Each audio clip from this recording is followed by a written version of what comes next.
warahmatullahi wabarakatuh. Alhamdulillahilladzi arsala rasulahu bil huda wa dinil haqq yusirahu 'ala dini kullihi wa kafa billahi syahida. Asyhadu an la ilaha illallah wa asyhadu anna Muhammadan 'abduhu wa rasuluhu la nabiyya wa la rasula ba'dah. Allahumma shalli ala Muhammad wa ala ali Muhammad. Kaum muslimin yang berbahagia, alhamdulillah alamin, segala pujian marilah aturkan kepada Subhanahu wa taala. Kita dipertemukan kembali oleh Allah Subhanahu wa taala dengan bulan Ramadan. Bulan di mana Allah Subhanahu wa taala memanjakan kita dengan lipatan pahala amal soleh yang luar biasa. Bulan yang dalamnya nanti ada satu malam yang lebih mulia daripada 1000 bulan. Salam salam semoga terlimpahkan kepada Nabiullah Muhammad sallallahu alaihi wasallam, kepada keluarganya, kepada para sahabatnya, pada para tabi'in, tabi'in dan orang-orang yang mengikuti mereka dengan baik hingga zaman.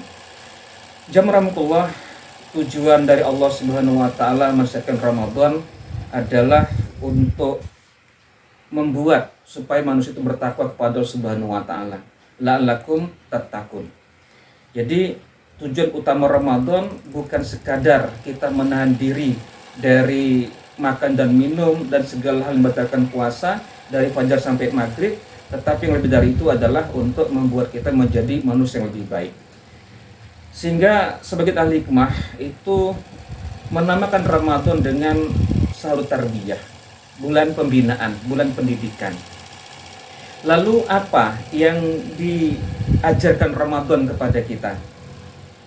Syekh Dr. Rayu Asirjani dalam satu tulisan beliau Ramadan Wabinaul Ummah, beliau mengatakan cukup banyak poin-poin yang menunjukkan apa saja yang diajarkan Ramadan kepada kita. Di antara jamramatullah, yang pertama, Ramadan itu mengajarkan kepada kita untuk tunduk taat kepada syariat Allah tanpa bertanya. Meskipun kita tidak tahu hikmah dari apa yang telah Allah dan Rasulnya syariatkan. Memang ada beberapa ibadah yang hikmahnya ditampakkan, tapi hikmah yang bisa kita dapatkan itu bukan hikmah yang sebenarnya. Atau bahkan hikmah yang bisa kita tangkap itu sebenarnya bukan hikmah. Nah, jamramatullah, Allah Ta'ala berfirman dalam Surat Al-Ahzab ayat 36. A'udzu billahi minasyaitonir rajim. Bismillahirrahmanirrahim. Wa ma kana lil mu'minin wala mu'minatin idza qadallahu wa rasuluhu amran ayyakuna lahumul khiyaratu min amrihim. Wa may ya'sillahu wa rasulahu faqad dhalla dhalalan mubina. Tidak patut bagi laki-laki yang beriman dan tidak pula bagi perempuan yang beriman apabila Allah dan Rasulnya telah menetapkan suatu ketetapan untuk mencari pilihan lain bagi mereka dalam urusan mereka tersebut. Barang siapa mendurhakai Allah dan Rasulnya, maka sungguhlah dia telah sesat yang nyata. Jamramatullah, sebenarnya kalau pikiran kita usil, ingin bertanya-tanya, banyak hal yang bisa kita tanyakan. Kenapa puasa yang diwajibkan itu hanya di bulan Ramadan saja? Bukan di bulan Sya'ban, bukan di bulan yang lain. Atau kenapa menahan diri dan tidak makan tidak minumnya itu dari fajar sampai maghrib? Kenapa bukan sampai asar saja?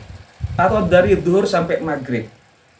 Atau kenapa ketika ada seorang yang berjima di siang hari bulan Ramadan, maka hukumannya adalah puasa 60 hari berturut-turut, bukan 30 hari berturut-turut.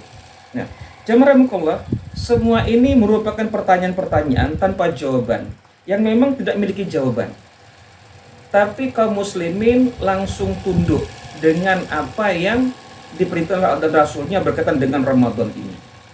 Nah, jamramatullah, jadi sekali lagi, puasa Ramadan ini, bulan Ramadan ini mengajarkan kita untuk tunduk kepada Allah Subhanahu wa taala terhadap syariat telah ditetapkannya, meskipun kita tidak tahu apa hikmah dari ibadah tersebut. Jamramatullah, dalam kitab ini diceritakan bahwa ada seorang guru besar di sebuah universitas yang dia mengatakan puasa disyariatkan agar kita bisa merasakan penderitaannya orang-orang miskin, merasakan laparnya orang-orang yang lapar. Maka jika saya sudah bisa merasakan penderitaan mereka dan bisa membantu mereka, maka apa gunanya lagi saya berpuasa?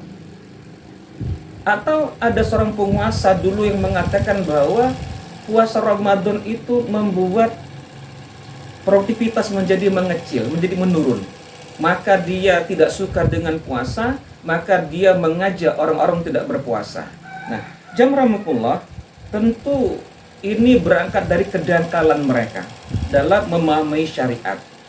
Sekali lagi, bagi orang yang beriman, maka meskipun tidak atau hikmah dari puasa itu pun, mereka tetap melaksanakannya, tunduk dan patuh kepada Allah dan Rasulnya.